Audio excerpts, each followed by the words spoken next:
मित्रांनो, रिटायर्ड कर्मचारी किंवा ज्येष्ठ नागरिक यांच्यासाठी गुंतवणूक करून त्यातून नियमित व्याज मिळवण्यासाठीची सरकारची सुरक्षित आणि फायदेशीर योजना म्हणजे सीनियर सिटीजन सेव्हिंग स्कीम, ज्येष्ठ नागरिक बचत योजना।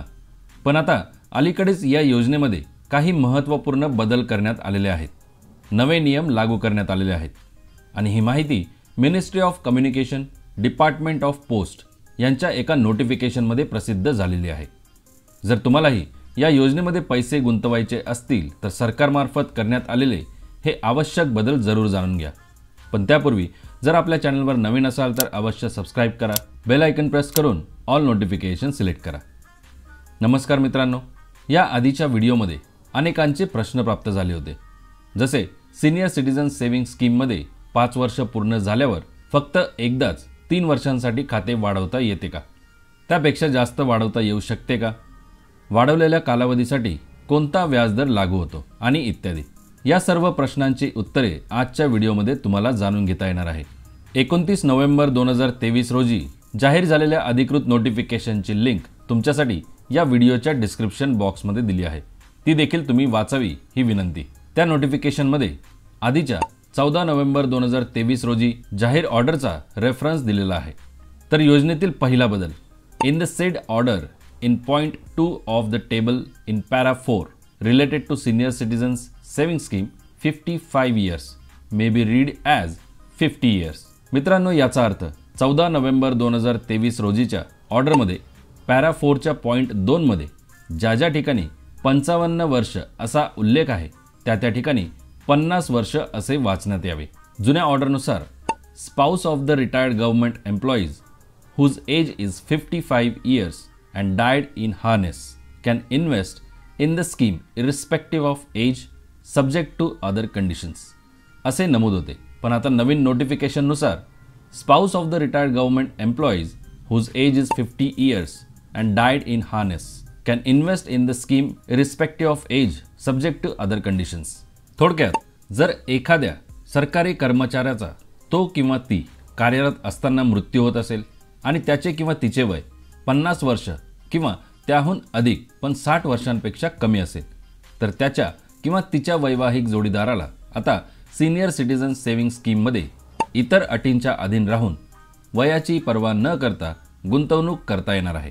मित्रांनो, ही अट याआधी 55 वर्षांपेक्षा अधिक व 60 वर्षांपेक्षा कमी अशी होती। योजनेतील दुसरा बदल, सीनियर सिटीजन सेव्हिंग स्कीम अंतर्गत गुंतवणूक करण्यासाठी वयाची मर्यादा ही 60 वर्षांची आहे। म्हणजे योजनेत जर गुंतवणूक करायची असेल तर त्यासाठी तुमचे वय 60 वर्ष किंवा त्याहून अधिक असले पाहिजे। पण काही अटींच्या अधीन राहून व्हॉलंटरी रिटायरमेंट घेणारे नागरिक कर्मचारी म्हणजे सिव्हिल एम्प्लॉईज ज्यांचे वय 55 वर्ष ते 60 वर्ष दरम्यान आहे आणि डिफेन्स कर्मचारी ज्यांचे वय 50 वर्ष ते 60 वर्ष दरम्यान आहे, यांनाही योजनेमध्ये गुंतवणूक करता येते। पण त्यांना रिटायरमेंट बेनिफिट्स मिळाल्याच्या तारखेपासून 1 महिन्यात गुंतवणूक सुरू करावी लागेल अशी याआधीची अट होती। आता ही वेळेची मर्यादा वाढवण्यात आली असून इथून पुढे त्यांना रिटायरमेंट बेनिफिट्स मिळाल्याच्या तारखेपासून पुढील 3 महिन्यांमध्ये गुंतवणूक सुरू करता येणार आहे। म्हणजे जो 1 महिन्याचा कालावधी होता तो आता 3 महिने करण्यात आला आहे। पण मग एखाद्याने या 3 महिन्यातही गुंतवणूक सुरू केली नाही तर मित्रांनो, त्या व्यक्तीला त्याचे वय 60 वर्ष पूर्ण होण्याची वाट पाहावी लागेल। म्हणजे त्याचे वय जोपर्यंत 60 वर्ष पूर्ण होत नाही तोपर्यंत त्याला सीनियर सिटीजन सेव्हिंग स्कीममध्ये गुंतवणूक करता येणार नाही। योजनेतील तिसरा महत्त्वाचा बदल, मित्रांनो, योजनेमध्ये गुंतवणुकीचा इनिशियल कालावधी हा 5 वर्षांचा असतो। म्हणजे पहिल्या 5 वर्षांसाठी तुम्हाला गुंतवणूक करता येते आणि जर वाटले तर तिथून पुढे आणखी 3 वर्षांसाठी तुमचे गुंतवणुकीचे खाते वाढवता येते। आता नवीन नोटिफिकेशननुसार गुंतवणूकदाराला त्याच्या मृत्यूपर्यंत सीनियर सिटीजन सेव्हिंग स्कीमचे खाते प्रत्येक 3-3 वर्षांसाठी वाढवता येणार आहे।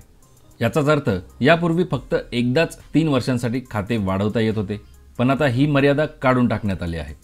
जोपर्यंत खातेधारक जिवंत आहे तोपर्यंत त्याला वाटत असेल तर दर 3-3 वर्षासाठी 3-3 वर्षाच्या ब्लॉकमध्ये त्याला आता खाते वाढवता येणार आहे। म्हणजे गुंतवणूक सुरूच राहणार आणि त्या वेळेचा व्याजदर त्यावर लागू होऊन दर 3 महिन्याचे व्याज त्या गुंतवणूकदाराला मिळत राहणार। पण इथे एक महत्त्वाचा मुद्दा लक्षात असू द्या, वाढवलेल्या खात्यावर किंवा गुंतवणुकीवर मॅच्युरिटीच्या दिवशी जो व्याजदर असेल किंवा वाढवलेल्या मॅच्युरिटीच्या दिवशी जो व्याजदर असेल तो पुढे लागू होतो.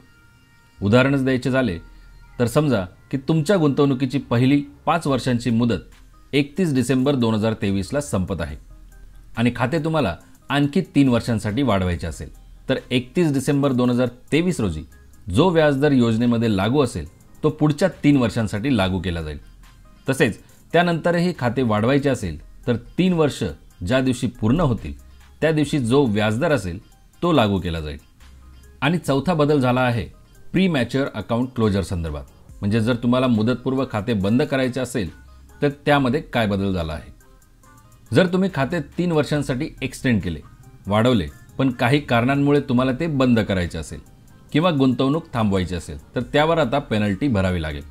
म्हणजे 1 वर्ष पूर्ण होण्याआधीच खाते बंद करायचे असेल तर खात्यामध्ये जी काही जमा रक्कम असेल त्या रकमेचा 1% रक्कम पेनल्टी म्हणून कापून घेतली जाईल आणि बाकीची रक्कम तुम्हाला परत केली जाईल.